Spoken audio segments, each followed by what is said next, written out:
Hello student. तो हम लोग पिछले 2 लेक्चर में मोल कंसेप्ट के बारे में हम लोग पढ़ रहे थे। हम लोग पीछे क्या क्या पढ़ चुके थे वो हम थोड़ा सा आपको एक बार रिवाइज कर दे रहे हैं, फिर हम लोग आगे पढ़ेंगे। ठीक है, हम आपको सबसे पहले एटम के बारे में बताए थे।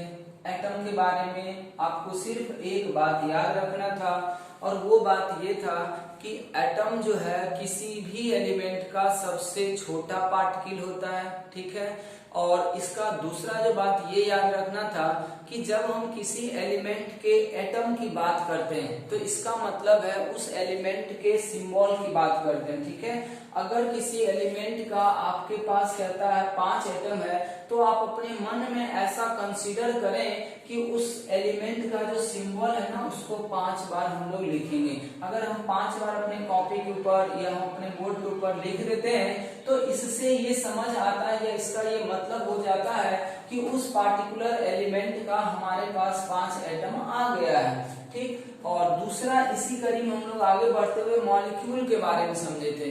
तो मॉलिक्यूल के बारे में आपको ये बताया गया था कि कोई भी कंपाउंड का जो स्मॉलेस्ट पार्टिकल होता है, स्मॉलेस्ट पार्ट होता है, उसी को हम लोग क्या बोलते हैं बच्चों? मॉलिक्यूल बोलते थे। और मॉलिक्यूल को हम लोग रिप्रेजेंट कैसे करते हैं? तो उस पार्टिकुलर कंपाउंड के फॉर्मूला से, जो कंपाउंड हमारा दिया हुआ रहेगा उसका अगर हम फॉर्मूला लिखते हैं तो इसका मतलब होता था कि उस पार्टिकुलर कंपाउंड के एक मॉलिक्यूल को हम लोग रिप्रेजेंट कर दिए। अब मॉलिक्यूल के बारे में एक बात और आपको बताया गया, चाहे वो किसी भी कंपाउंड का मॉलिक्यूल था, सभी का फॉर्मेशन एलिमेंट के किसी ना किसी एलिमेंट के कॉम्बिनेशन से होते हैं। इसका मतलब ये होता है कि मॉलिक्यूल में हमेशा एक से ज्यादा एटम होंगे, चाहे वो सेम एलिमेंट के हों या फिर डिफरेंट एलिमेंट के हों। ये बात हम इसलिए बोलते हैं, आपको याद रखने, क्योंकि जब हमारे पास मॉलिक्यूल आए ना तो हम समझ जाएंगे कि इसका मतलब उसमें बहुत सारा एटम होने वाले हैं। तो यहाँ से सवाल भी पूछता है, कोई मॉलिक्यूल दे देगा और कहेगा बताइए इस एलिमेंट का कितना एटम, उस एलिमेंट का कितना एटम, तो हम लोग निकालेंगे कैसे? तो एटम का समझ हमें होना चाहिए था। जैसे मान लिए कि H2SO4 की बात करते हैं। अब देखें इस कंपाउंड का नाम क्या है? सल्फ्यूरिक एसिड है। तो जब हम सल्फ्यूरिक एसिड का केमिकल फॉर्मूला लिखते हैं कॉपी के ऊपर या बोर्ड के ऊपर, तो आप समझ जाएं कि उस कंपाउंड का हम कितने मॉलिक्यूल को लिखें? एक मॉलिक्यूल लिखें। अगर हमारे पास H2SO4 मतलब सल्फ्यूरिक एसिड का 2 मॉलिक्यूल होता तो हम इसके फॉर्मूले को अपने कॉपी पे कितने बार कंसीडर करेंगे? 2 बार कंसीडर करेंगे। अब यहां से देखें कि जैसे ही कोई बोला कि ये मॉलिक्यूल है तो तुरंत हमारे दिमाग को झटका लगेगा या ये समझ आना चाहिए, इसका मतलब है कि इसमें बहुत सारे एलिमेंट के एटम हो सकते हैं। ठीक है, या बहुत सारे एटम हो सकते हैं। अब वो अलग अलग एलिमेंट के भी हो सकते हैं या सेम एलिमेंट के भी हो सकते हैं। अब सोचिए अगर आपसे सिर्फ ऐसा एक छोटा सा सवाल हम पूछ रहे हैं कि सल्फ्यूरिक एसिड में बताइए कौन कौन से एलिमेंट प्रेजेंट हैं, तो आप नाम क्या क्या लेंगे? Hydrogen, sulphur, oxygen. तो एलिमेंट कितने तरह के हुए? 3 तरह के हुए। लेकिन अगर आपसे पूछता है कि सल्फ्यूरिक एसिड के एक मॉलिक्यूल में कितने टोटल एटम हैं, तो टोटल एटम का मतलब हर एक एलिमेंट का जो संख्या है उसको जोड़ देंगे तो वो एटम हो जाएगा। क्योंकि हाइड्रोजन का सिंबल लिखे, इसका मतलब हाइड्रोजन का एटम लिखे। कितना लिखा हुआ? 2, तो हाइड्रोजन का 2 एटम, सल्फर का 1 एटम, ऑक्सीजन का 4 एटम। तो टोटल एटम अगर बच्चों इसमें हम लोग काउंट करें तो कितना आ जाएगा? आंसर 7 आ जाएगा। ठीक है, तो ये सब चीज बहुत छोटा बात है, लेकिन क्वेश्चन बनाते समय इन सब चीजों का जरूरत आपको पड़ेगा। ठीक, उसके बाद हम आपको बताए थे एटॉमिक मास यूनिट। तो AMU को कोई यूनिफाइड मास भी बोल सकता है, या इसको हम लोग 1 डाल्टन भी बोलते हैं। एक AMU को 1U भी आप देखेंगे कहीं लिखा हुआ रहेगा या 1D भी लिखा हुआ रहेगा, मतलब ये डाल्टन होता है। ठीक है, तो ये हम लोग समझने के लिए इसको कैसे याद रखते हैं? डेफिनेशन तो समझ में आ रहा होगा सबको कि एक AMU है क्या। तो पहले आप डायरेक्टली बिना कोई लैंग्वेज का ऐसे याद रखें, फॉर्मली जिसको याद रखना बोलते हैं कि एक एमयू का मतलब ऐसे सोचे वो भी तो एक्चुअली मास ही है, लेकिन कितने ग्राम को हम एक एमयू बोलते हैं, तो 1.66 इंटू 10 टू द पावर -24 ग्राम को ही हम लोग एक एमयू बोले थे। और ये आया था कैसे बच्चों, तो इसमें आपको ये हम बताए थे कि एक एमयू जो है ना वो एक मास को ही बोला जाता है, लेकिन वो कितना मास होता है, तो बताया गया था ये कि कार्बन के एक एटम का मास जो होता है एग्जैक्ट मास, ठीक है, ये सब एमयू वाला जो है ना वो एग्जैक्ट मास नहीं होता, एग्जैक्ट मास ग्राम में होता है। तो हम बताए थे कि इतना ग्राम था एग्जैक्ट मास कार्बन का, एक एटम कार्बन का मास एग्जैक्टली इतना ग्राम है। अब इसको कितने से डिवाइड कर देना था बच्चों, 12 से। तो ये जो सॉल्व करने के बाद मास आएगा वो इतना आता था। अब इसी मास को हम लोग क्या मान लिए थे, एक एएमयू।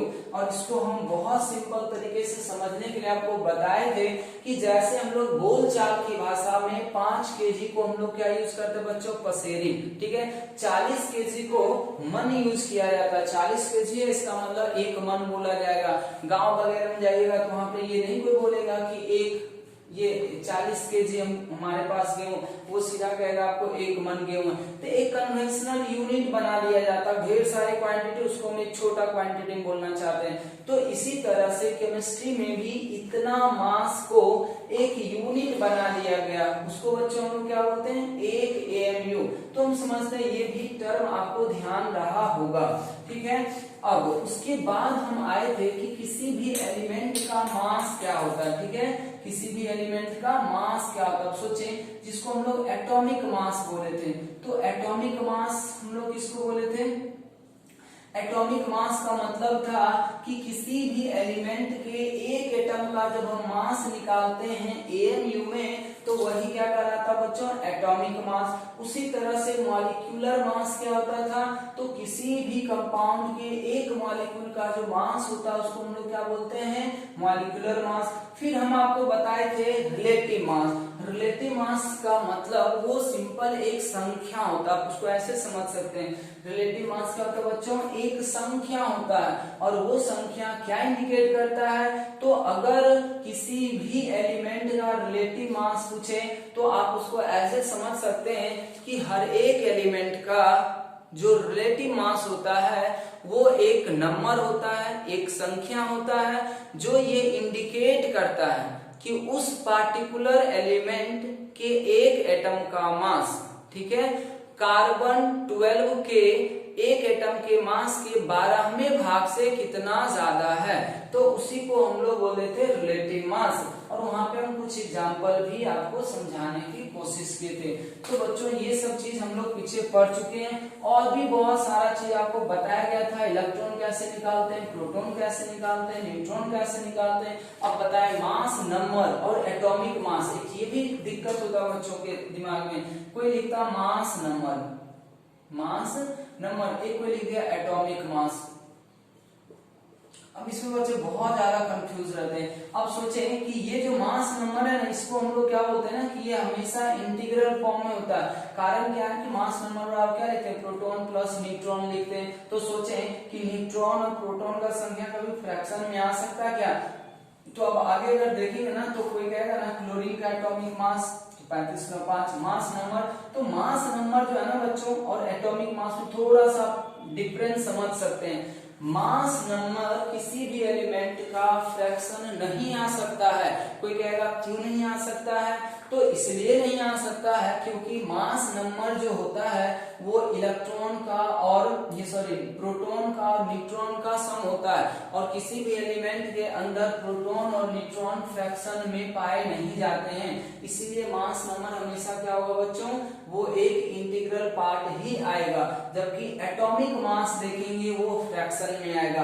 क्या दोनों अलग अलग है क्या, तो अलग नहीं है, ठीक है। हम लोग एक्चुअली जब एटॉमिक मास निकालते हैं तो किसी भी एलिमेंट का एटॉमिक मास जब लिखते हैं तो वो एक्चुअली क्या होता है, एवरेज वैल्यू लिखा जाता है। क्या लिखा जाता है बच्चों, एवरेज वैल्यू लिखा जाता है। किस चीज का, तो उस एलिमेंट के आइसोटॉप्स होते हैं। तो जिस एलिमेंट का आइसोटॉप्स होगा तो उसमें अक्सर देखिएगा आप ये कि उसमें उसमें हो सकता है फ्रैक्शनल मास आ जाए, लेकिन हर एक एलिमेंट का अगर कोई एक एटम आप सेलेक्ट करते हैं तो उसका मास नंबर या फिर एटॉमिक मास होगा वो हमेशा क्या आएगा, इंटीग्रल वैल्यू ही आएगा।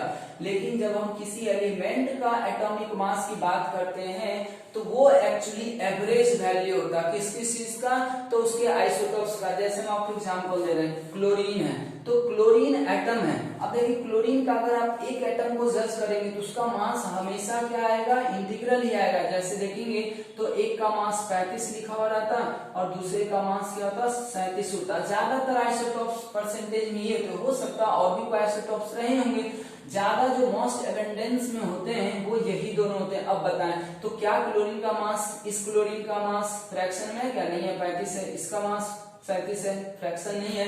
लेकिन जब हम बात करते हैं ना सीधा सीधा कि क्लोरीन का एटॉमिक मास बताइए, तब हम क्या करते हैं, इन दोनों का एवरेज वैल्यू लेते हैं। तो क्या एवरेज का ये मतलब होता है यहाँ पे क्या इन दोनों जोड़ दें, 2 से डिवाइड कर दें, ऐसा एवरेज नहीं लेते। एवरेज लेने का तरीका होता है वो भी आगे हम इसी चैप्टर के अंदर सीखेंगे। तो कभी कभी अगर आपको कोई पूछे ऐसा बात कि मास नंबर और एटॉमिक मास में क्या डिफरेंस है, तो बहुत सारे एलिमेंट का देखेंगे दोनों वैल्यू सेम ही आता है, ठीक है। लेकिन अगर कोई क्लोरीन के लिए बात करें तो मास नंबर आप कभी भी 35.5 नहीं बोलेंगे। मास नंबर का एग्जैक्ट मीनिंग है एक एटम का मास, और किसी भी एक एटम का मास कभी भी इंटीग्रल फॉर्म में ही रहेगा, ठीक है, वो फ्रैक्शन में नहीं जाता है। तो जब भी हम कोई भी एटॉमिक मास लिखते हैं तो वो अंडरस्टूड होता है बच्चों कि एवरेज वैल्यू ही लिखा गया। जैसे पीरियोडिक टेबल में जितने एलिमेंट का मास लिखा गया वो एक्चुअली उस एलिमेंट का एवरेज एटॉमिक मास ही है, ठीक है। तो कैसे निकालते हैं वो हम आगे सीखेंगे। हम समझते हैं कम से कम आपको मास नंबर और एटॉमिक मास या एटॉमिक वेट ये सब में डिफरेंस पता चल गया होगा। अब एटॉमिक वेट में कोई वो नहीं है, एटॉमिक मास बोले एटॉमिक वेट बोले दोनों सेम चीज है। मास नंबर और इसमें थोड़ा सा आपको डिफरेंस ध्यान रखना, ठीक है। तो यहाँ तक हम लोग समझ चुके थे। अब बच्चों हम लोग आपको कुछ एलिमेंट का मास नंबर एक्चुअली बताने वाले हैं, वो आप याद भी रखें। ऐसे तो क्वेश्चन में दिया हुआ रहता है एग्जाम वगैरह में, लेकिन हमें तो अभी फिलहाल क्वेश्चन सीखना है ना, क्लास में करना है या बुक में करना। तो हो सकता है कि आपको हर एक एलिमेंट का मेंशन ना भी रहे, जो हमारे रीच से या कॉमन एलिमेंट नहीं होते उसका दिया हुआ रहता है, हाइड्रोजन हीलियम ये सब का नहीं भी दिया रहेगा। तो कैलकुलेशन हम क्लास में या घर पे बैठ के आराम से कर पाए, इसके लिए हमें बहुत सारे एलिमेंट का एटॉमिक मास याद होना चाहिए। तो हम यहाँ पे आपको लिख रहे हैं, आप 1 मिनट से इसको देख लें और याद भी रखेंगे सभी लोग। एलिमेंट है और इधर हम लिख रहे हैं एटॉमिक मास। अभी देखिए हम एटॉमिक मास लिख रहे हैं, इसका मतलब वो सब किसमें आएगा बच्चों, एएमयू में आएगा, ठीक है। एक एटम का मास लिख रहे हैं, या आप इसको ग्राम एटॉमिक मास ही लिख लें, काम तो हमारा ग्राम एटॉमिक मास ही आएगा।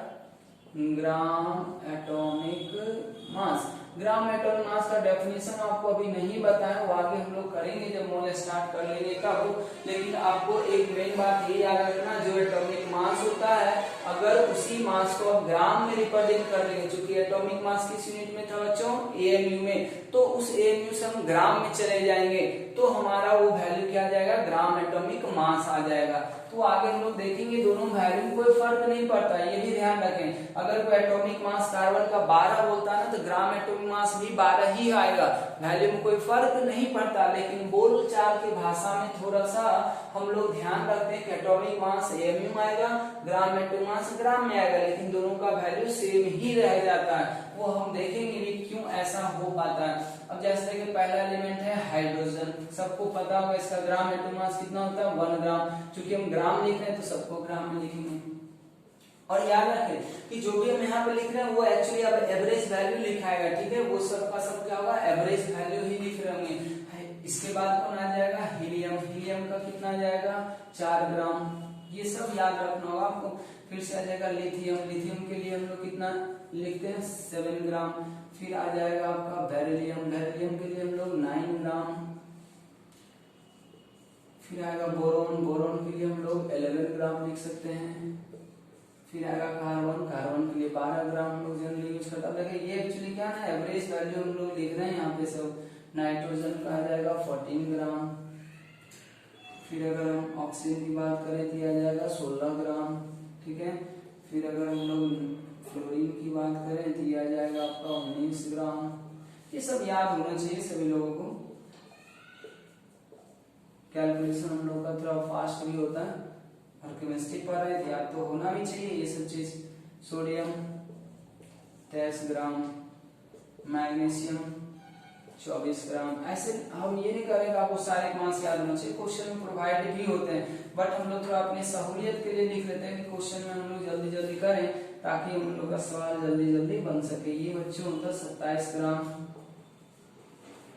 ठीक है। आप इसको जल्दी से नोट कर लें, हम और आगे लिख दे रहे हैं, इसको मिटा दे रहे हैं।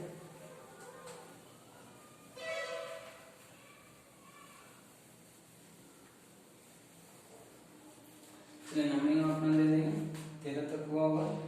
सिलिकॉन का आ जाएगा आपका 28 ग्राम। इसके बाद फास्फोरस 31 ग्राम, फिर से सल्फर 32 ग्राम, उसके बाद आएगा क्लोरीन 35.5 ग्राम। अब देखें ये हम फ्रैक्शन में लिखेंगे, इसका ये मतलब फिक्स हो गया कि क्लोरीन का क्या रहा होगा, एवरेज वैल्यू रहा होगा। ये क्या रहा होगा बच्चों, एवरेज एटॉमिक मास होगा, ये एवरेज एटॉमिक मास। तो क्या इसका ये मतलब तो नहीं है कि जिसका फ्रैक्शन नहीं आया उसका एवरेज नहीं रहा, उसका भी एवरेज रहा होगा, लेकिन ये जो फ्रैक्शन आ रहा है वो तो कंफर्म है कि एवरेज ही रहा होगा, इसलिए हम यहाँ पे लिख रहे हैं एवरेज एटॉमिक मास। हो सकता है कार्बन का भी अगर देखेंगे तो कार्बन का 12 पॉइंट समथिंग आता है, लेकिन उसको हम लोग नियरली क्या लिखते हैं, 12 लिखते हैं। तो ऐसे में बहुत सारे का और भी फ्रैक्शन रहा होगा, लेकिन हम लोग उसको नियरेस्ट इंटीजर में आपको लिखें ताकि हमारा कैलकुलेशन आसान हो जाए। लेकिन इसके लिए हम लोग यहाँ पे लिखें, चूंकि ये इंटीग्रल हम लोग नहीं कर पा रहे हैं फाइनली ड्राइंग है, इसलिए ध्यान रखना एवरेज होगा। आर्गन ऐसे ये सब एलिमेंट बहुत रेयर आपको मिलेंगे, इसको हम लोग 40 कर सकते हैं। पोटेशियम 40 होता है, और फिर एक कैल्शियम आप याद रख लें 40, ठीक है। अब इसके बाद के एलिमेंट होंगे, लेकिन उसका याद रखने का जरूरत नहीं है, ठीक है। सबका क्वेश्चन में कुछ ना कुछ वैल्यू देगा, लेकिन 20 तक जो एलिमेंट होते हैं बच्चों वो बहुत ज्यादा कॉमन होते हैं, हम लोग 9 10 से ही पढ़ना स्टार्ट कर देते हैं, इसलिए इन सबका हमें मास नंबर और एटॉमिक नंबर दोनों वैल्यू याद होना चाहिए। अब इतना लिख लें, फिर हम आपको सिखाते हैं एटॉमिक मास तो याद हो गया। अब हम लोग इसी को यूज करके मॉलिक्यूलर मास निकालेंगे, ठीक है। ये सब चीज आपको आगे आएगा, अगर आप एक छोटा छोटा चीज समझ रहे हैं घर से, तो जब हमारा मोल कंसेप्ट मेन शुरू हो जाएगा तो आपको फिर वहाँ बहुत आसान लगने वाला है, क्योंकि यही सब छोटे छोटे चीज वहाँ कंबाइन होकर एक जगह पे लग जाएंगे। हम आपको अभी पार्ट वाइज सिखा रहे हैं। अब जैसे कि यहाँ पे एक छोटा सा सवाल आपको दे रहे हैं, calculate molecular mass of the following,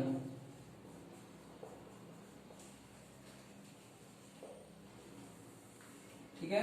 molecular mass of the following. अब देखिए मॉलिक्यूलर मास करने का क्या मतलब, उसके एक मॉलिक्यूल का मास निकालना। अगर कोई ग्राम मॉलिक्यूलर मास कहता है तो एक मोल का मास होता है 6.02321023 मॉलिक्यूल का मास होगा, तो तभी हम पढ़े नहीं है। तो जब भी हमारा मॉलिक्यूलर मास कहता है तो ये टर्म आपके दिमाग में सेट हो जाना चाहिए कि उस कंपाउंड के एक मॉलिक्यूल का मास निकालना। और किसी कंपाउंड के एक मॉलिक्यूल का मास का मतलब क्या हुआ, पहले उसका हम फॉर्मूला लिखेंगे, फिर देखेंगे उस फॉर्मूले में कौन कौन से एलिमेंट के एटम है, सारे एटम का मास जोड़ देंगे तो उसका मॉलिक्यूल का मास आ जाएगा। हम जैसे यहाँ पे लिख रहे हैं सल्फ्यूरिक एसिड, ये बच्चों अंदर स्टोर्ड हो गया कि मॉलिक्यूलर मास मतलब एक मॉलिक्यूल का मास, ये आप ध्यान रखेंगे, ठीक है। नाइट्रिक एसिड, हम कुछ ऐसा ही सवाल दे रहे हैं जो आप 10 तक भी जानते होंगे, नाइट्रिक एसिड, ठीक है। उसके बाद अमोनिया, उसके बाद अगर मान लीजिए हम यहाँ पे लिखें तो ये हो सकता है पोटेशियम,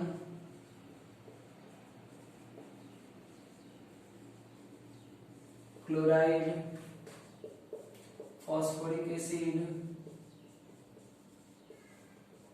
और कुछ कुछ तो आपको करते करते करते करते बहुत सारा चीज आपको डायरेक्ट भी याद हो जाएगा यहाँ पे, ठीक है। हाइड्रोजन सल्फाइड या कार्बोनेट हम लिख देते हैं यहाँ पे, हाइड्रोजन कार्बोनेट। इन सबको आप जल्दी से ट्राई करें, हम यहाँ पे लिख रहे हैं देखिए बच्चों, शुरू दिन में ही आपको बताए थे कि 11th और 12th में आपको किस चैप्टर में किस तरीके से पढ़ना है, आपको बहुत ज्यादा फोकस हो जाना पड़ेगा, तभी आप एक रिजल्ट की तरफ बढ़ पाएंगे। वरना पढ़ते रह जाएंगे, किसी चीज का कोई यहाँ पे अंत नहीं होने जा रहा। हमें एक प्रिसाइज ढंग से पढ़ना होगा ताकि हमारा एफर्ट जो रिजल्ट में फाइनली कन्वर्ट हो सके। तो हम जब बात मोल कंसेप्ट की करते हैं ना, तो आप ध्यान रखिए कि मोल कंसेप्ट में बहुत सारे टर्म होते हैं, हमें लैंग्वेज में उलझना नहीं है। हमारा फोकस इस चैप्टर का सिर्फ और सिर्फ सवाल बनाना होगा। तो हमें सबसे पहले उन सारे पॉइंट्स को समझने होंगे जो क्वेश्चन में आएंगे या क्वेश्चन में यूज होंगे। तो इस चैप्टर का थीम आपके दिमाग में बैठ जाना चाहिए कि ओवरऑल इस पूरे मोल कंसेप्ट 1 में और 2 में भी हम सिर्फ और सिर्फ सवाल सॉल्व करते हैं, तो हम वैसे टर्म पे ज्यादा फोकस करेंगे। ऐसे तो हम सारा चीज आपको बताते चल रहे हैं, लेकिन वो सब टर्म हमारे दिमाग में बहुत अच्छी तरीके से फिट हो जाना चाहिए जो हमारे क्वेश्चन में यूज होते हैं। अब जैसे देखिए यहाँ पे क्या सल्फ्यूरिक एसिड, क्या ऐसा पूछा मॉलिक्यूलर मास, तो अब ये बात सेट कर लें कि जब भी मॉलिक्यूलर मास पूछा गया इसका मतलब उसके एक मॉलिक्यूल का मास पूछा गया। और किसी भी कंपाउंड का एक मॉलिक्यूल लिखने का क्या तरीका था बच्चों, उसका फॉर्मूला लिखते हैं। तो सबको मेरे समझ से पता होगा H2SO4 होता है सल्फ्यूरिक एसिड का फॉर्मूला। अब सोचिए कि अगर इसका हम लोग मास निकालें, इस पूरे का मास निकालें, अब सोचिए ये एक बकेट है, ऐसा सोचिए उसमें हाइड्रोजन सल्फर ऑक्सीजन का 4 एटम सब रख दिए, कहेगा पूरे का मास बताए। तो पूरे का मास का क्या मतलब हुआ कि इस मॉलिक्यूल में जितना एटम एसोसिएट है सबका अपना अपना मास रहा होगा। हाइड्रोजन का अलग मास होगा, सल्फर का अलग मास होगा, ऑक्सीजन का अलग मास होगा, कितना कितना हुआ अभी हम लोग लिख ही चुके हैं। तो अब बताएं हाइड्रोजन का मास कितना लिखे थे, 1 ग्राम। कितना हाइड्रोजन है, 2 ग्राम, तो 2 ग्राम हाइड्रोजन का, ग्राम हम एक साथ लिख रहे हैं, प्लस सल्फर का कितना ग्राम था बच्चों, 32 ग्राम। अब सोचिए एक ऑक्सीजन का मास कितना था, 16। एक ऑक्सीजन का मास 16, तो 16 में कितने से मल्टीप्लाई करेंगे, 4 से, तो 64 आ जाएगा। 64, 32 और 2, अगर आप इसको जोड़ेंगे तो मेरे समझ से आ रहा होगा 98 ग्राम। ठीक है, तो ये पहला आंसर हो गया हमारा। दूसरा हमने क्या करा, नाइट्रिक एसिड। नाइट्रिक एसिड का बच्चों पहले आप फॉर्मूला लिखेंगे। जैसे फॉर्मूला लिख लेंगे तो आपको पता चल गया कि ये एक मॉलिक्यूल लिखा गया। अगर यही कहता कि मास बताइए 2 मॉलिक्यूल का, तो क्या हम लोग नहीं निकाल सकते हैं, बिल्कुल निकाल सकते हैं। अब बताइए ये ग्राम मॉलिक्यूलर मास है, सॉरी ये मॉलिक्यूलर मास है, तो अब इसको ग्राम में नहीं लिखेंगे, ग्राम में नहीं लिखेंगे, किस में लिखाएगा, एएमयू में लिखाएगा। अगर यहाँ पे हम लोग रिलेटिव मास पूछते तो सीधा 98 बताना था हमें। ठीक है, अब बताएं यहाँ पे यूनिट नहीं लगाते। अब इसका कितना होगा, हाइड्रोजन का 1, नाइट्रोजन का आपको कितना बताया गया है, 1 नाइट्रोजन का 14 ग्राम होता है, 2 नाइट्रोजन होता है 28 ग्राम, 1 ऑक्सीजन का 16, तो 16 गुना कितना कर देंगे, 3। अब इसको अब जोड़ के देख ले कितना आ जाएगा, 8 4 12 और 1 13, तो ये आ जाएगा 3 और 4 और 1 5, 5 और 1 6 AMU। ये सब अभी AMU में आया है, इसको ग्राम में कन्वर्ट करना होगा तो आप कर सकते हैं। ये आ जाएगा आपका 3। ठीक है, अब इसको अगर हम लोग कन्वर्ट करके देखें तो ये कितना आ जाएगा, ये अमोनिया है NH3, NH3 का मान सोचो कितना हो जाएगा, तो नाइट्रोजन का 14 ग्राम और 3 हाइड्रोजन मिला के 3, तो ये कितना हो जाएगा 17 AMU। ग्राम आप कब लिखेंगे, जब आपसे पूछा जाए ग्राम मॉलिक्यूलर मास, तो वो एक्चुअली एक एटम का मास या एक मॉलिक्यूल का मास नहीं होता है, मॉलिक्यूलर मास 1 का होगा। उसके बाद आप आ जाए पोटेशियम क्लोरेट, ये क्लोराइड है KCl हो जाएगा, पोटेशियम क्लोरेट KClO3, ये KCl है, K का वैल्यू कितना बताया गया था 39, प्लस कितना कर देंगे 35.5। अगर इसको आप जोड़ते हैं तो कितना आ जाएगा, ये तो 5 यहाँ आ जाएगा, फिर देख ले 9 और 5 कितना हो गया 14, 4 और ये 3 और 3 6 और 1 7, तो इतना AMU। फाउंडिंग को आता ही होगा देखने। Phosphoric acid H3PO4, phosphoric acid का फॉर्मूला क्या था बच्चों, H3PO4। और अगर हम फॉर्मूला लेते हैं इसका मतलब उसका एक मॉलिक्यूल लिखा गया। इसका वैल्यू अगर देखें तो 3 प्लस 31 प्लस 64, तो ये भी मेरे समझ से 98 AMU ही आएगा, आप देखने करके। ठीक है, 5 3 8 3 और 6। फिर से आ गया छठा में आ गया हमारा हाइड्रोजन कार्बोनेट। हाइड्रोजन कार्बोनेट या हाइड्रोजन बाइकार्बोनेट, ये बाइकार्बोनेट बोला जाए, हाइड्रोजन कार्बोनेट बोला जाए, दोनों बात एक ही होता है, HCO3 HCO3 हाइड्रोजन कार्बोनेट। ये तो एनाइन हो जाएगा बच्चों, HCO3 माइनस, कोई दिक्कत नहीं, इसके लिए मॉलिक्यूलर मास नहीं आएगा, ये उनकी फॉर्मूला मास आ जाएगा। अब इसको दूसरे से चेंज कर दे, चूंकि अभी बच्चों मॉलिक्यूलर मास की बात करें, आयन के लिए हम लोग नहीं आए, तो अब इसको कार्बोनिक एसिड कर दें, कार्बोनिक एसिड, उसका भी मास उसी तरीके से निकाले, लेकिन ये मॉलिक्यूलर मास में नहीं आएगा, इसलिए हम इसको रिप्लेस कर दें। कार्बोनिक एसिड का मतलब क्या था बच्चों, H2CO3, ठीक है, कार्बोनिक एसिड हो गया। अब इसका अगर हम लोग लिखें तो ये कितना आ जाएगा, 2 + 12 + 48। अब इसको अगर आप जोड़ के देखेंगे तो 8 × 10 तो 12 का 2 बाकी 1 और 4 और 1 5, 5 और 1 6 AMU। तो मेरे समझ से आपको मॉलिक्यूलर मास निकालने आ गया होगा, ठीक है। एटॉमिक मास अगर आप याद रखेंगे तभी आप ये मॉलिक्यूलर मास निकाल पाएंगे, वरना नहीं निकल पाएगा। इसको जल्दी से नोट कर लें। अब देखिए बच्चों, यहाँ पे हम कुछ सवाल लिख रहे हैं, ठीक है। ये आपको थोड़ा सा और ज्यादा क्लियर करने के लिए हम सवाल दिए हैं कि हम लोग और ज्यादा अगर प्रिसाइज ढंग से अगर हम इसको डील करें तो और हम इसको कैसे कर सकते हैं। अब देखिए यहाँ क्या पूछ रहा है आपसे, what is the mass of, क्या लिखा हुआ, 1 मॉलिक्यूल ऑफ H2SO4, ठीक है।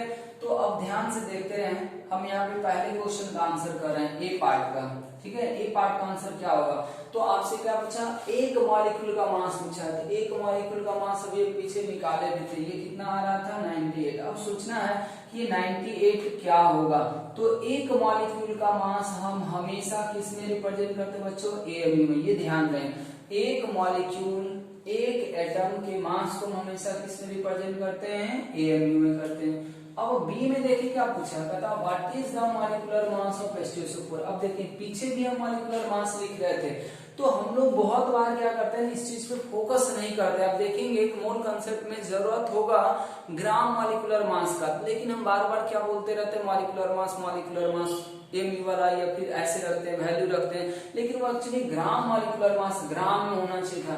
तो इस चीज को और हम क्लियर करने के लिए सिर्फ आपको बता रहे हैं कि जब आपको मॉलिक्यूलर मास लिखा हुआ रहता है ना कहीं, तो एक्चुअली वो रिलेटिव मॉलिक्यूलर मास की बात कर रहा होता है, इसलिए हम यहाँ पे लिख दिया रिलेटिव मॉलिक्यूलर मास। अब बताएं कि रिलेटिव मॉलिक्यूलर मास निकालने का क्या तरीका था, तो उसका मॉलिक्यूलर मास और डिवाइडेड बाय हम लोग क्या करते थे, 1 AMU, और ये कितना जाएगा 98। तो आपको सिर्फ आंसर क्या बोलना चाहिए था, 98।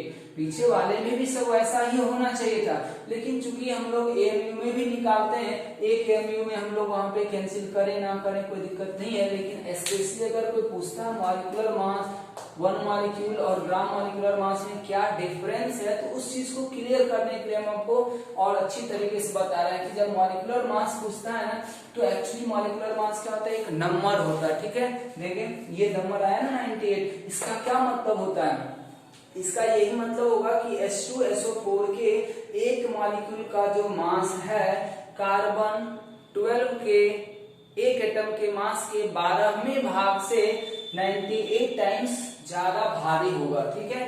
तो इस तरीके से ध्यान रखना आपको कि मॉलिक्यूलर मास का एक्चुअल मीनिंग क्या है, रिलेटिव मॉलिक्यूलर मास ही है। तो वैल्यू तो सबका उतना ही होता है, बस एक AMU में लिखाएगा, एक सीधा नंबर होगा। और अगर बात कोई करता है ग्राम मॉलिक्यूलर मास का, इसका मतलब इसी को ग्राम में रिप्रेजेंट करना है, तो एक AMU वाले को आप क्या कर देंगे, ग्राम में रिप्रेजेंट कर देंगे, तो ये सीधा आंसर कितना जाएगा, 98 ग्राम आएगा, ठीक है। एक AMU को अगर रिप्रेजेंट करेंगे कितना जाएगा, इतना ग्राम आएगा। अब कोई सोच रहा होगा ये कैसे हो रहा, 98 AMU, एक AMU बराबर 1.66, उतना करेंगे।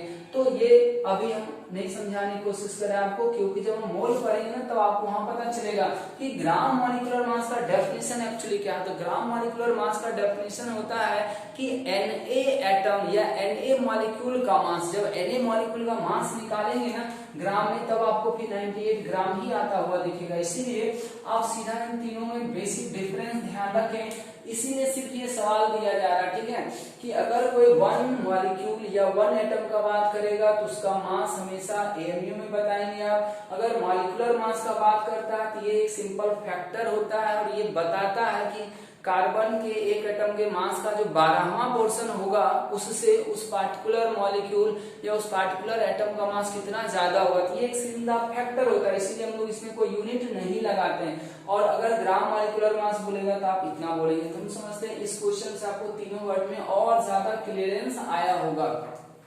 पीछे वाले में भी आप लिखना चाहें सबका 99, ये मतलब एएमयू हटा सकते हैं, लेकिन हम यहाँ पे थोड़ा और ज्यादा क्लियर करने के लिए सवाल लिए थे बाद में। अब देखें दूसरा का अगर हम आंसर करें तो आप शायद आप कर सकते हैं। यहाँ पे क्या पूछा, क्लोरीन के एक एटम का मास, तो एक एटम का मास हम लोग कितना लिखे थे 35.5। ये किस यूनिट में आएगा बच्चों, एएमयू में आएगा। और बी में अगर हम लोग बात करें एटॉमिक मास पूछा है तो ये रिलेटिव होगा, तो ये सीधा 35.5 आएगा। और सी की अगर बात करें तो ये कितना जाएगा 35.5 ग्राम आ जाएगा। तो बच्चों ये सब बहुत ज्यादा बेसिक चीज था मोल कंसेप्ट में जो आगे यूज होने वाला है।